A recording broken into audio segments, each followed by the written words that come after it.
मित्रों नमस्कार। हमारा नाम है हर्ष तिवारी और आज का जो विषय हम चर्चा का लेके आए हैं वो है आचार्य प्रशांत के कुछ कथन।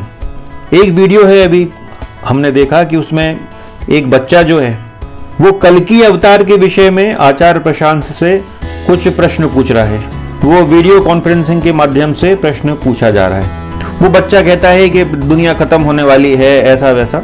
तो इस प्रश्न के उत्तर में आचार्य प्रशांत उस बच्चे से कहते हैं कि तुमने ये सब चीज़ें जिस पुस्तक में पढ़ी हैं कि आपने उस पुस्तक में जो पढ़ा है तो उसका आपने परीक्षण किया क्या? आपने चेक किया क्या कि उस पुस्तक में जो लिखा है वो सच है या नहीं? और उन्होंने इसी बात का उत्तर देते देते ये कहा कि हर भौतिक वस्तु को प्रमाणित किया जाना आवश्यक है।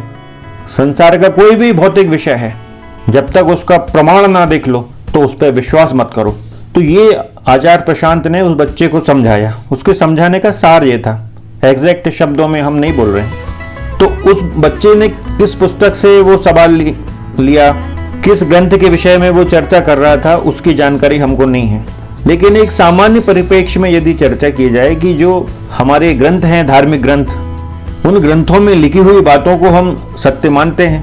तो यदि कोई ये कहता है कि इन ग्रंथों की बातों का तो कोई प्रमाण नहीं है तो इनको मत मानो, क्योंकि जो भी चीज़ साइंटिफिकली प्रूव्ड नहीं है उसको सत्य नहीं माना जा सकता, क्योंकि हर भौतिक वस्तु का प्रमाण आवश्यक है। जब तक वैज्ञानिक परीक्षण नहीं होगा किसी बात को स्वीकार मत करो। तो इस विषय में हमारा एक निवेदन है कि हमारा आचार्य प्रशांत की इस बात से बड़ा ऑब्जेक्शन है कि किसी भी भौतिक वस्तु को जब तक वो प्रमाणित ना हो तो उस पर विश्वास मत करो। किसी पुस्तक में लिखी हुई बात को जब तक वो प्रमाणित ना हो, आप स्वयं प्रमाणित उसको ना कर लो, उसके सत्य को आप खुद ना समझ लो, उसके सत्य होने का सबूत जब तक आप खुद ना देख लो तो आप विश्वास मत करो।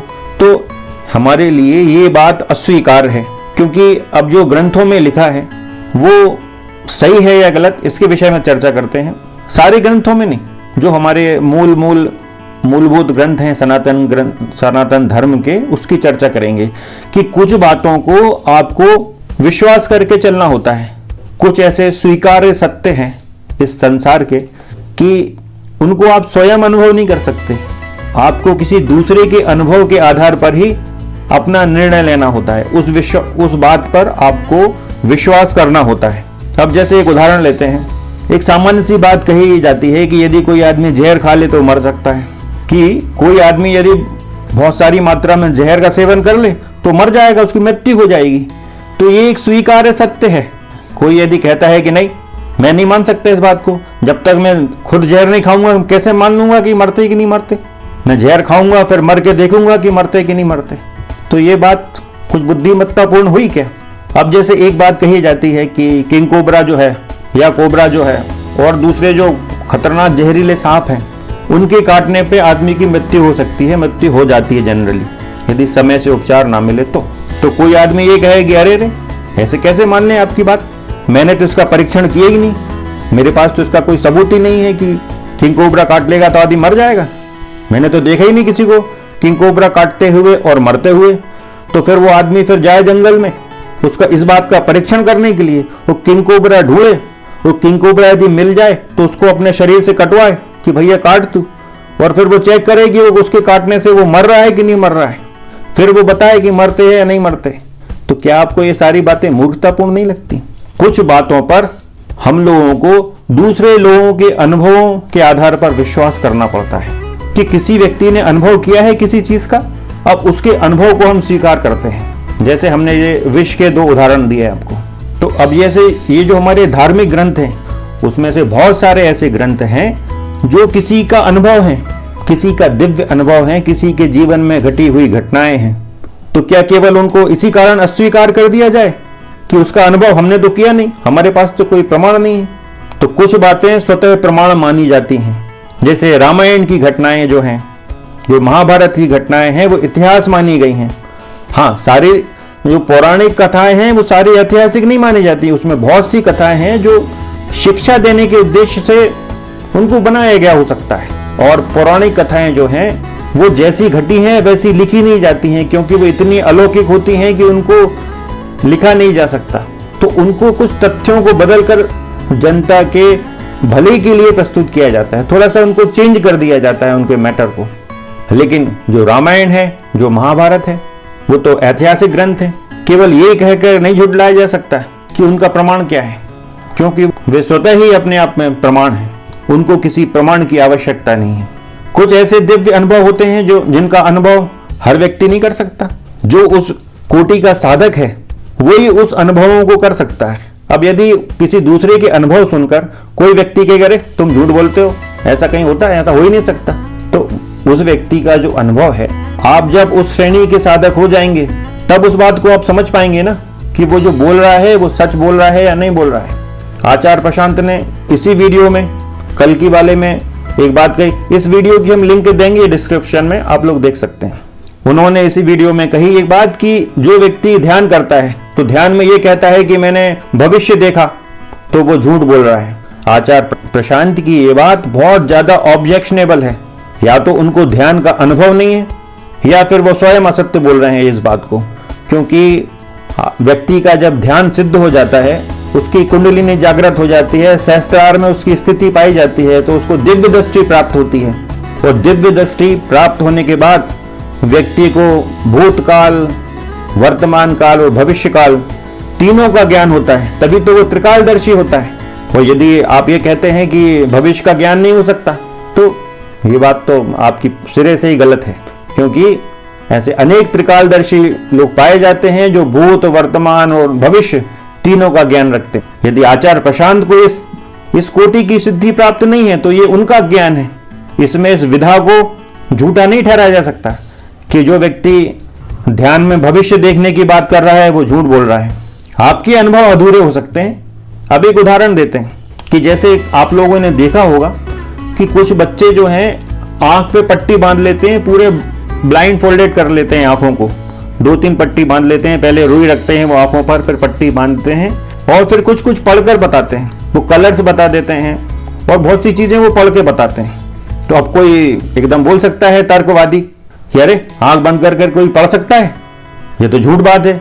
लेकिन क्या ये झूठ है? आप YouTube पे सर्च करिए, आपको ऐसे बहुत से वीडियोस मिल जाएंगे। और हमारे समाज में ही ऐसे बहुत सारे बच्चे हैं जो आंखों में पट्टी बांधकर पूरा का पूरा पढ़कर बताते हैं। मतलब आंखों पर पट्टी बांधकर आंखों को बंद कर भी देखा जा सकता है। तो इसका मतलब ये है ना कि कोई एक दृष्टि है जो इस भौतिक दृष्टि से अलग है, जो दिव्य है।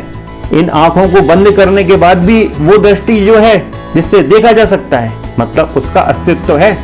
तो इसका मतलब इस मस्तिष्क में, हमारे शरीर में जो दिव्य देह विराजमान है, इसमें अनंत संभावनाएं छिपी हुई हैं। इनको कैसे नकारा जा सकता है? वो ध्यान जैसी विराट चीज पर आचार्य प्रशांत कमेंट कर रहे हैं कि ध्यान में भविष्य नहीं देखा जा सकता है, तो ये तो उनकी अज्ञानता हो सकती है। अब एक उदाहरण देते हैं।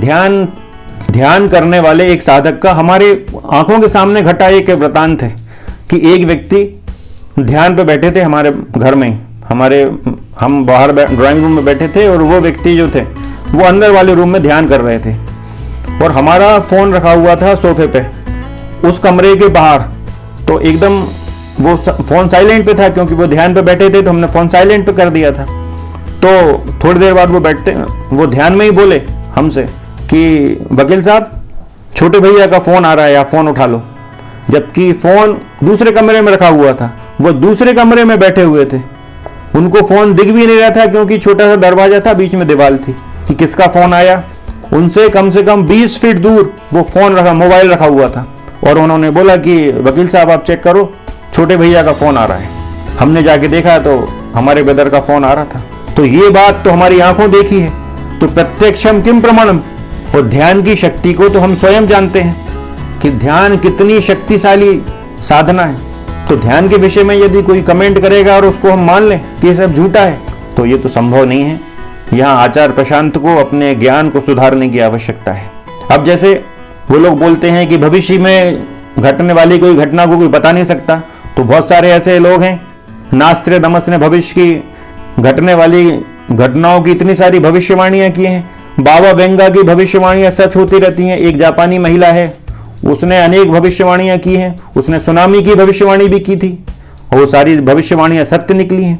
तो हमारे मस्तिष्क में जो अपार शक्तियां छिपी हुई हैं, इनको इस प्रकार नजरअंदाज नहीं किया जा सकता।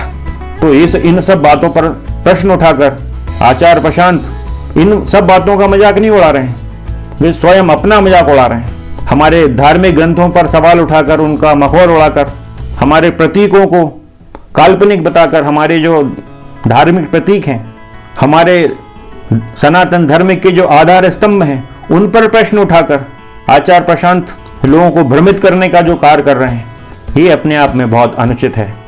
क्या आचार्य प्रशांत बताएं, इस बात का उत्तर दें कि क्या दिव्य दृष्टि जैसी कोई चीज नहीं होती? आपने तो मजाक उड़ा दिया।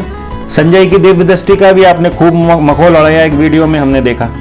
आपको दिव्य दृष्टि प्राप्त नहीं हुई होगी क्योंकि आपकी साधना में अभी परिपक्वता नहीं है, लेकिन ऐसे कोई साधक नहीं हुए हैं अभी तक, ऐसा कहने का आपको कोई अधिकार नहीं है। आप वेदांत की चर्चा करिए, बहुत अच्छी बात है, लेकिन आप वेदांत की चर्चा के माध्यम से हमारी जो प्राचीन परिपाटियां हैं, जो सिद्ध हो चुकी हैं अनेक बार, आप उन पर इस प्रकार अपमानजनक कटाक्ष नहीं कर सकते। और यदि करेंगे तो फिर आपके ऊपर भी उंगली उठेगी, आपके ज्ञान पर भी उंगली उठेगी। तो मित्रों, आज का जो विषय लिया था कि आचार्य प्रशांत ने धार्मिक ग्रंथों के प्रमाणित ना होने की बात उठाई थी, तो उसका हमने ऑब्जेक्शन लेते हुए ये अपने कुछ बातें कही। तो इस विषय में आज इतना ही, फिर किसी अन्य विषय के साथ चर्चा होगी। तब तक अनुमति दीजिए। जय सिया राम, जय जय श्री सीताराम। राम राम राम राम।